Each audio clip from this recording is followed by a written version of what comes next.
So hi, welcome to the Good Noise Podcast. I'm Shane. I'm Glory. And we're here with... I'm Maria from Future Palace. And we're asking some questions today about their upcoming album Run. So congrats on that, by the way. How do you feel about the response to the announcement so far? Pretty crazy. I'm excited. Hell yeah. We've been working on this for the pandemic time, let's say it like that. Yeah. So it's so nice to have something good coming out of this time. Mm-hmm. The album is sick. Yeah. It's very cool. Oh yeah, it banged. Mm-hmm. Nice. Thanks. Yep. Thank you. So, is there any meaning behind the album title or cover art? Actually, the title is the following story of our first album, our debut album, Escape. And pretty easy, Escape, and then Your Run. Mm-hmm. And that's also where it is with the topics of the songs. It is Escape is still being in like toxic relationships, still being in a really stupid situation that you need to get out of, but you know you will get out at some point. And then Run is being finally gone, finally leaving these situations and running far away from all these experiences. And the art, the cover art is pretty much the same message. So Escape had a cage and a bird inside and many different things, a key, which was also single covers. Mm-hmm. And then Run is first of all the first time with a picture. It was me with like wings and the hat piece, and we designed that all together with a great set designer. And it shows a building. It was a crazy building, actually. It's a real building. It's not... Wow. The plants are not real, but the building, I was in there. That's awesome. It was crazy, yeah. Actually, David Bowie recorded one of his songs or something in this building. Wow. So it's a really crazy... It's Meistersaal, Potsdamer Platz. And they also have like studios, when I'm not wrong. And it shows me with like the wings, so I'm kind of like this bird or thing that was locked away in Escape, and now I am still looking back at the past, but I'm on my way to go. Yeah, that's awesome. That's super sick. I love that. Yeah, thank you. So can you tell us a little bit about your writing process for this album? Sure, yeah. So as I mentioned already, we wrote this mainly in this entire lockdown pandemic situation, because that's how we were able to spend the time most effectively. Mm-hmm. To be honest, we couldn't do much else. Mm-hmm. We couldn't even tour for our first album. Everything had to be canceled, crazy or delayed. Jeez. Yeah, so we didn't even have feedback for the first song. So we honestly just wrote what we felt like. So we couldn't even tell, how did people like the song live? How did this even work live? It was all online, and we just started doing things we feel. So Emmanuel, our guitar player, sent me a first demo, which was actually Paradise. It was called Cards back then. I don't know for what reason. I don't know. I had no reason. And he always just randomly names them with mostly it's super random. And I'm like, what? Why is this called Cards? I was like, okay, whatever. You're like, I don't know. I couldn't tell you. I have no clue either. Yeah. Sometimes it gives me inspiration, but this was just random. But I heard this song and I was like, this needs screams. I don't know. It just sounds like this needs screams, and it would improve the song so much. And we kind of switched our style for this entire album then. But all in all, we openly just wrote what we felt like. And we did it actually even more distance than we did Escape. So I think we never met even though we live in the same city. Mm-hmm. Yeah. So mainly Manuel was doing like the instrumentals, send it to me, then I might switch up things, be like, change the key of the song or make it slower or change the chorus and stuff like that. So I was kind of involved in that too. And then I would be at home or in the rehearsal room with my new mic that I actually just bought in the pandemic. I was like, now I can do better demos. Yeah. And then I just sang over it and wrote songs, and then we kept going on and on until we had something we liked as a demo for the studio. Yeah. Nice. Wow. And then, like, since you didn't get any like live feedback off the last record, was it like more stressful going into this writing process, or were you like more relaxed because you could just do whatever the fuck you wanted with like no outside pressures? It was not as easy because first of all, I never screamed this much. Mm-hmm. And I kind of just decided to do it because for the sake of the song, I was like, I just want to hear this as a listener. I would love to hear this, but I'm not sure if I can do it. so I just kind of made it happen. I was like, and then with the writing process, I learned screaming better and better. Nice. And it was two things at once. So that was one thing I was actually a little scared of. How will this go when I'm going in the studio? How do I even sound? Is it even okay for anyone? Do I even sound good doing it? Or is it just us being like, I don't know, crazy? Stoked on it, Or, yeah. too hyped, like in our pandemic vibe. I don't know. So yeah, that kind of scared me, and it's still a learning process now on tour. But so far, it went really, really well. That's good. And yeah, and I'm happy because it could have been the other way around. And yeah, we were not really influenced, but I was kind of scared that we might be too heavy for other people now. Yeah, because of course Escape is like really listener friendly, I would say. I think a lot of different people could listen to this record and be like, yeah, that's a good song. It's like a solid something. And now we made a big statement genre wise, like now there are screams in there. But still, we are still the same band. We're still pretty mixed, and I think there's always something anyone can take from these songs and enjoy. So yeah, it might be that some people jump off, but I think we actually just gained more people now doing this thing. Yeah. That's awesome. That's good. And Yes. did you say that you guys didn't meet up like at all during the demoing and writing process of this album? Yeah, I think we actually never did, actually, yeah. We used to with Escape, we used to meet in the rehearsal room, so it's mainly the guitar player and me who write the songs. And then Johannes is more like, so the drummer and also a manager, he's more like, yeah, this is a good song, or this is not realistic to do. But all in all, the creative process is mainly me and Manuel. And yeah, I don't know how that happened. Maybe because it was a lockdown a few times. Yeah. So we started working this way, and we just noticed how quickly and well it works, because everyone was in their own bubble, and everyone was completely intimate with themselves and the writing process. So I think it's a little different when someone stands next to you and you come up with an idea. Sometimes you will hesitate with the way you sing, or maybe I wouldn't even have tried to scream in front of him because it could have sounded like stupid. So it was a really open and personal writing session, like for each of us. But yeah, I think never together, actually. Just online. Yeah. That's I never noticed really, but Yeah. Do you think for your next project, album, EP, whatever you choose to put out after this, you guys will continue doing that where you're just in your own bubble with yourself writing? I think it might happen again, because sometimes Manuel will just write a song and upload it to Dropbox. That's what we mainly do. And then it already happened. It's like, okay, so the foundation is already there. He did it in a mood. And then I use my time, and then I just do it. Sometimes it's just convenient to work this way because everyone uses their free time in their own way. Yeah. But I'd also love to maybe meet up for a few songs and try something else. Or to be honest, I would love to start a foundation myself. I tried this with Run already, but it was too late and didn't fit in. So maybe we could find some even more new styles or different ways. But I'm not sure. I think it might be really similar, actually, because it worked really well and really, really fast this way.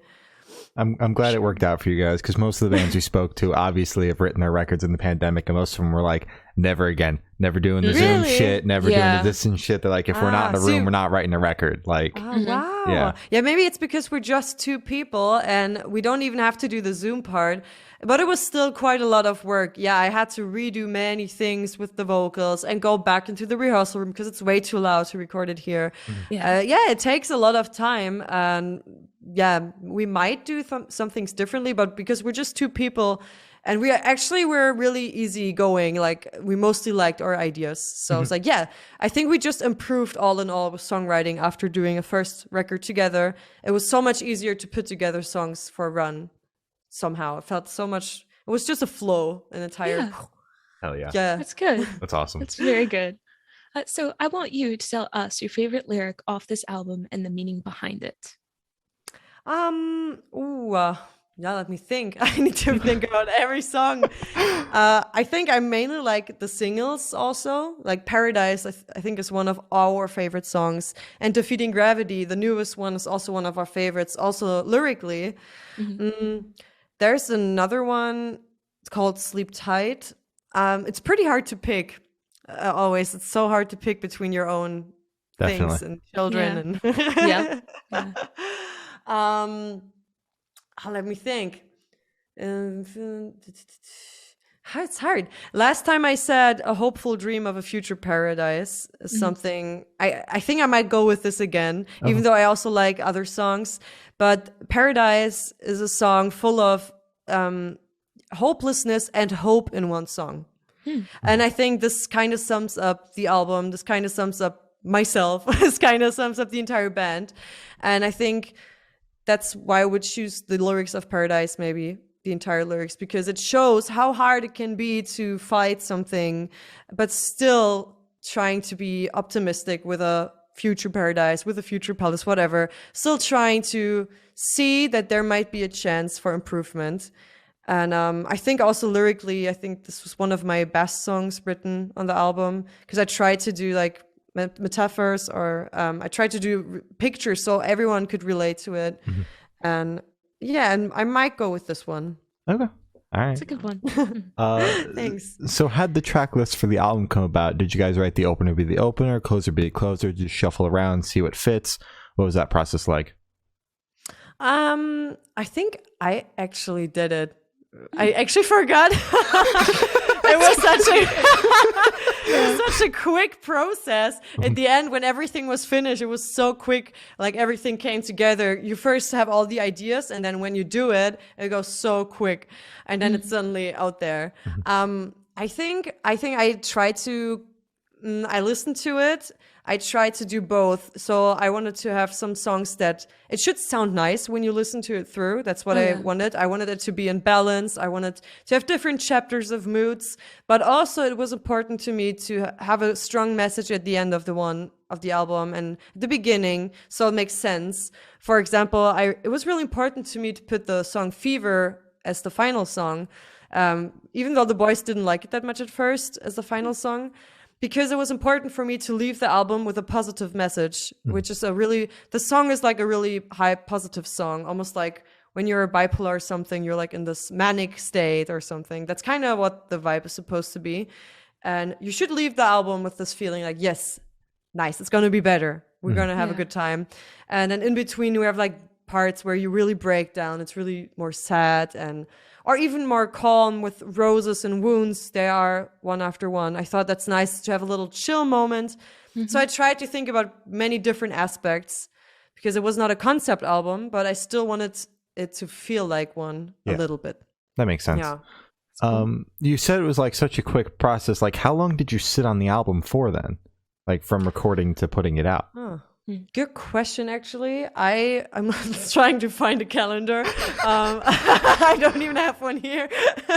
I don't quite remember. I think we started really quickly after releasing Escape even. I think we started in 2021. I mean, of course, we recorded the album there. We might have even started doing the first songs late 2020 or something. Okay. Oh. Like a year and a half, pretty much. Yeah, so in June, we already went to the studio, July, August, I think it was. We were there for more than a month, right? Like, that was the first time for us ever to do it in one block. We with this Escape, we were there a few days, like 2 days in a row, then we had to work, and then 2 days again. So it was a challenge. It was different being gone for an entire month and just confronting yourself. I think it was like 50-hour weeks or something. Jesus. We never had a day off. No. It was insane. I was like at my limit, honestly, but it was kind of good because it made it authentic. When I did like Paradise, when I screamed in the C part, I had such a shit day. So it was 100% honest. Everything was really honest. And I think that helped the entire process, because we did a lot of things one after one. We shot 3 music videos in 4 days. Holy shit. Oh my god. Oh, What? wow. We were dying. Like, Wow. honestly. Yeah. Who scheduled this? Wow. I don't know what the hell. I don't know. It was so intense. It was complete opposite of the first one, where we did so many breaks in between and months. We did everything one after one. So I was like, if I mess up my hair, it will be messed up in the entire music videos for 3. Yeah. So much pressure. And also, that's why I was wearing a wig in a few videos, because I was like, wait, if I stain my hair in like the red bathtub of flames, you might see it in the next video because it's tomorrow. Yeah. So I try to somehow think about ways to make it work. But yeah, that's why the time went by so quickly, because it was all one after one. And I don't know who scheduled it. I think our label together with our manager. And I think there was no other way around, because we wanted it to make it happen quickly, to release the new album quickly, to tour with it now. That makes sense. Which worked. But it was, our entire body hurt. It was insane. That's Yeah, nuts. I can imagine. Only an insane, passionate person will do this. And yeah. Insane. Wow. Oh my God. Jesus. All right. So would you be able to tell us where Headspace is at while you're creating this record? Mine personally, or you mean ours? Yeah, yours personally. That was pretty rough. I think I was really negative a lot of times, actually. And the songwriting process helped me so much to go through this time. In the beginning of, I think, 2021, I actually started doing my first ever therapy in life. I was like really down. I was really down. It might have been the pandemic pushing on it as well. But I felt like, okay, this is too much. This is actually when I also wrote our new song, Defeating Gravity.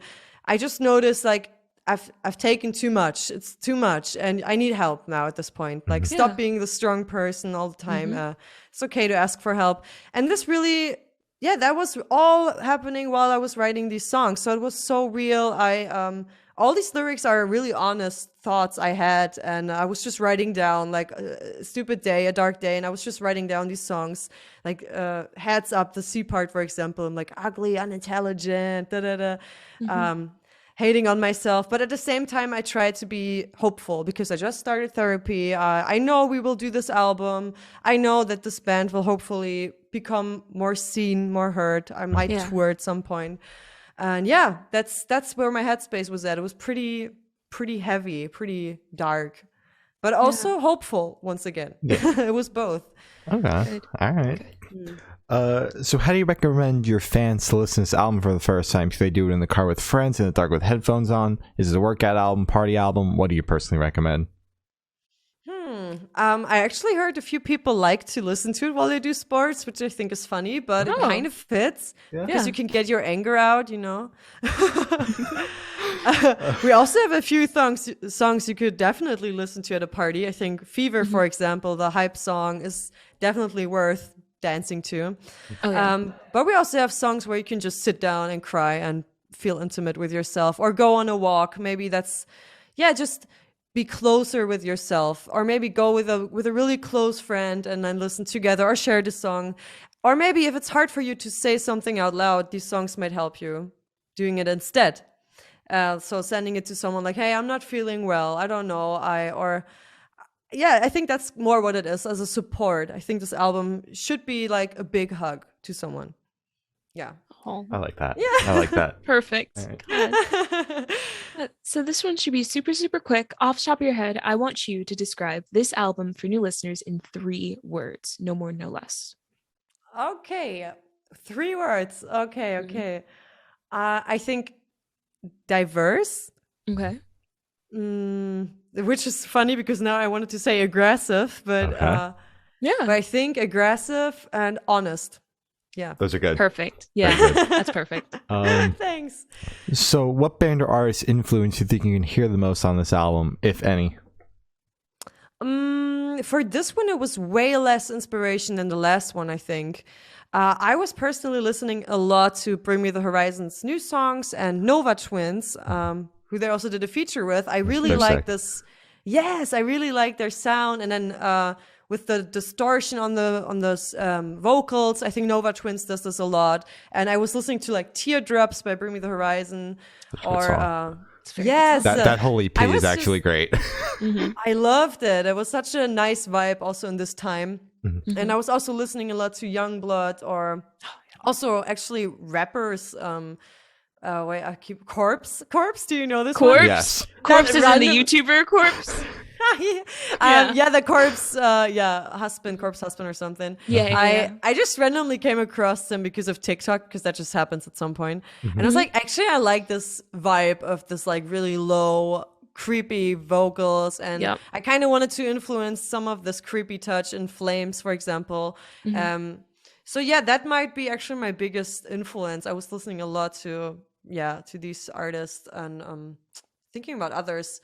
I also listened a bit to hyperpop genre. Oh, Yeah, which is now a new thing, right? I don't know if that's already like this common. It but, I is, think yeah. it's becoming more popular now. That might have been in like early 2000s, but honestly, I've never heard of it until now. Yeah, same. It's really new, but I like what is happening there because it combines so many things. And I try to have some influences of this entire genre more than just the artist to be more diverse, to be more interesting, and give a different level of, I don't know, creativeness in these songs. Hell yeah. Wow. So that a lot of different influences, and it works out so well on your album. I never would have picked Thanks. hyperpop, but it works. I Yeah. get it. Yeah. I mean, it probably if the producer would have picked hyperpop, you would listen to it, you would hear it more. I had my little moments of like Flames, for example, with the my heart beats in the fest. I was doing this weird. It was not really a sample; it was like a vocal sample I did in the demo, and I really wanted it to sound like hyperpoppy, like really crazy. I wanted everything to sound so crazy. And then he kind of polished it more, like, or both of the producers polished it more. Also in Loco Loco, which is a crazy song all in all. This was like my experiment song. I wanted it to sound even more crazier. If I was the producer, I would have went even more crazy, I think. But yeah, that might be songs where it might point out to someone. Okay. Yeah, Alright. perfect. So, what is your favorite memory that you made while creating this album? I just have one funny one, which has no emotional meaning at all. Okay. But that was the first thing that came to my mind, weirdly. Maybe I'll say two. Okay. So the funny one was with doing Heads Up. So one of our first singles to be released. We did it with the producer Julian Breuker. So we worked with two different producers in the same studio. And I think you can tell sometimes with the songs that they have a different vibe. And with Julian, we were really, really playful, and we did so much funny things while recording the songs. And doing Heads Up, he was thinking about a chorus because he wanted to change the melody, kind of. And then he just went to the recording room. He ran over to the other room, and he just randomly started shouting like football or like soccer game names of the teams, and he was like Schalke, and then he said football, and that's just he kept going on for like 5 minutes, 10 minutes. I was sitting there and I was like crying, laughing because we were not expecting him to go in the other room, and this was his idea, and but it just helped the vibe. I don't know, he just lighted up the mood for everyone. That's it was nuts. so much fun with him. Yeah, that was, you would have not imagined with this song. It has like such a sad message sometimes, but then he made it so playful with the chorus. So it was so fun working on the song. And that was, would be one memory that's nice, because I was actually crying tears because I was not expecting him to do that. I still have a video of this and I laugh every time I see it. Yeah, and I think the other one would be For Paradise once again, like the theme song almost. Yeah. Because I was alone with Christopher, so the singer and writer of NSOK. He's also the producer, and so the other producer, which was the opposite day, was rather like pretty dark, pretty quiet, and I remember the C part for Paradise was not written yet, and so not for the vocals, and he just bounced out the instrumentals to me. He's like, just get your time, try something. And I listened to it with headphones alone on a couch, and I was like, I think I got an idea. And I just wrote it down, like pure, real, honest emotions. And I went in there and it just worked. That was like one of the few moments where something just works perfectly. And I just sang it. I just sang something. We didn't even talk. He was like, yeah. So we made it work. And I'm like, let's do like some in between vocals there. Like, I do the screams and then I do the clean hopeful dream, and we did that. I don't know if you remember the part now, but it worked perfectly. I love when my ideas work and it just flows. And that was one key moment, I think, when I noticed I think this is gonna be a really good song. I don't know, but I think this might work out. Yeah. That's awesome. Yeah, Hell yeah. that's good. So picture this: you're on tour, you're at a gas station for a rest stop. What is your snack of choice? That happened a few times now already because we're on tour right now. Well, not right now, but Friday. Yep. It's funny because we're two vegans and two of us are vegan and I'm one of them. So it's always pretty tricky and hard to find something depending on which city and what city you are. So I mainly go with the most boring things when I'm really hungry. I try to prepare and buy it a day before because the gas station is pretty tricky. We mainly buy a brezel. So this is like, oh my God, never said brezel in English before. I never had to explain this in my life. It's like this, it's like a baked thing, like bread almost, the brown thing, and it's like twisted with salt on top. Oh, pretzel. Yeah.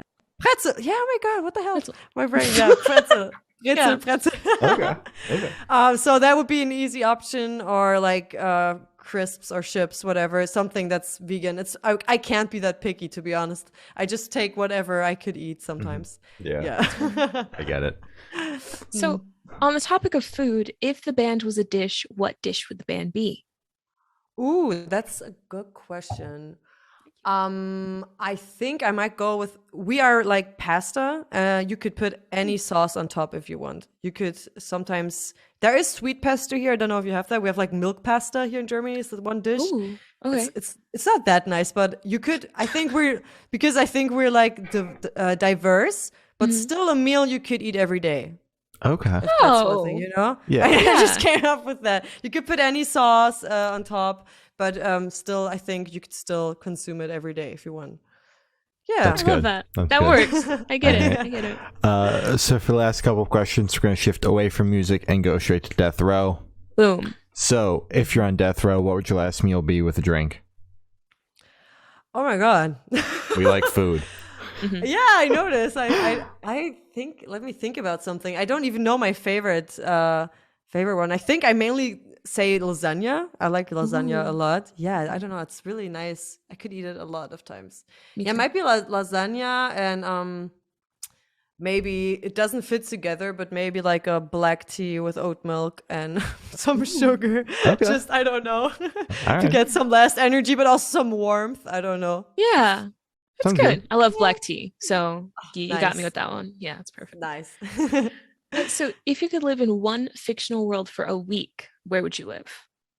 Ooh, oh, I love fictional words. I think it might be something like maybe Lord of the Rings. Ooh. Some in the setting there with where all the Alps are, like the Oh yeah, Yeah, in their ooh. forest. Oh yeah, that looks amazing. I think that might be my pick actually.